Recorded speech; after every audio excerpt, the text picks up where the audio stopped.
Well, in the end, we were not successful as the West to deter this aggression, this war. And in fact, as many of the viewers probably are seeing, the attacks are happening across Ukraine. This is not just the East. This is not just the North. The West of the country is being attacked as well. So we are really talking about a major war against Ukraine.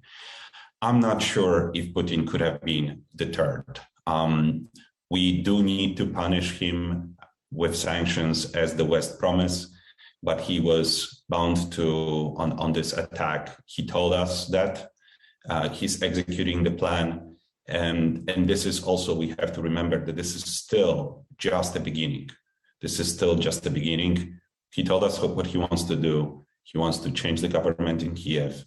And then he actually, when he laid out his demands, he was talking about the eastern flank of NATO and the rest of Europe as well. So buckle up, and we need to be deterring not only attacks on Kiev, but also to the rest of the alliance.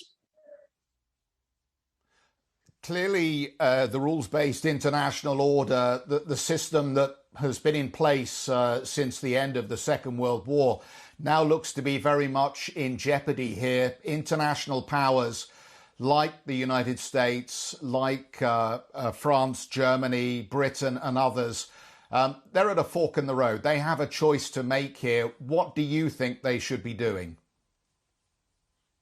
You know, it's interesting that this reality, this new reality is taking us so long to fully appreciate. And I think we are all having this dramatic course in class in history, but the world has changed. There is no going back. I'm sorry to say this, but we are in an entirely new era. You're talking about European security order that has not withstood the pressure of authoritarian Russia. So what we need to do, first of all, we are in for a long fight. This is not going to be short. This is not going to be only about Ukraine.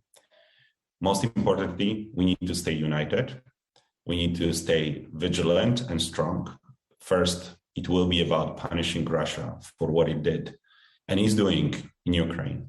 Secondly, it will be about strengthening the NATO's eastern flank. Thirdly, we'll have to keep supporting Ukraine and as it's fighting its way through in this war. And we, at the end of the war, at the end of the day, this is probably the biggest challenge that we are seeing in Europe since World War II.